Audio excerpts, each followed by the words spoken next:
Materialist asks the question, would you rather date a man who's rich, successful, rich, handsome, rich, kind, rich, fashionable, rich, confident? Oh, and did I mention rich?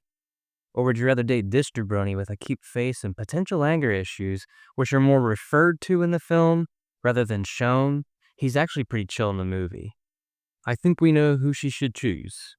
The guy who's literally referred to as a unicorn in the movie because he's so rare.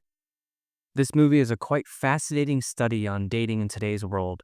Or at least I think so. I haven't spoken to a girl since Abraham Lincoln was in office.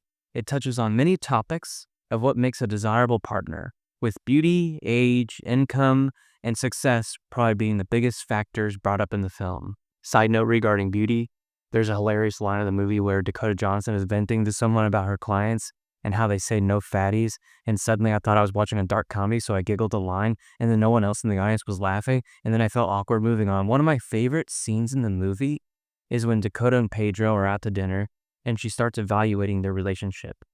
And I'm using evaluating on purpose because a lot of what makes a desirable partner, according to this movie, all comes down to basically their stats. Chris has a great kind of throwaway, toss-away line where he looks down at that idea. Anyway, Dakota is going over what makes Pedro's character desirable, as I stated in the opening of this video, and then she starts stating what makes her undesirable for a man like him, her age, her lack of education, etc. I just love this scene because I think your stats, let's call them, is often something that I'm thinking about in my own dating life. This film makes the argument that the stats don't really matter, but I'm not too sure I believe it. Do you?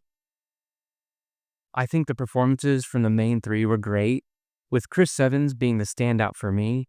That guy was just made to be in romance films.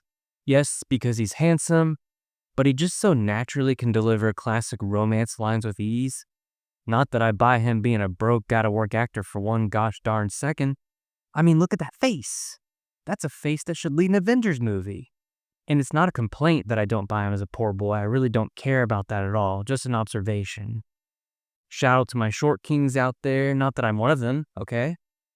For those of you who don't know me in real life, I'm definitely over 6 feet tall. But there's literally a small character detail about a procedure where you can get your legs broken, then extended, I guess, and you can become around 6 inches taller. Is this real? I can't know if this is real. Please, no one comment if it's real. I already know I'm too broke to pay for that. But it doesn't matter because I'm over 6 feet anyway. I was just asking for a friend. I'd really like to talk about Celine Song's filmmaking in this. Can someone say, Sofia Coppola? Okay, sorry, no, yes, this does feel like a Celine film. It was just like from the first shot of Dakota in the film, I immediately thought of Sophia and fun, cutesy pop music was playing. Anyway, the thing I freaking adore so much about the film is the pace of the editing. Celine holds on actors for 1,000 times longer than your average film. I cannot stress this enough on how much that matters in making you more interested in your characters, and it lets the actors cook. It's a damn miracle when you see a movie that holds on an actor for longer than just their one line. I was doing a hallelujah in the audience. This film ended up being a bit more serious than I expected. I'm not sure if that's the right descriptor, but I was expecting a more happy romance film evoking many of the great classic romance films.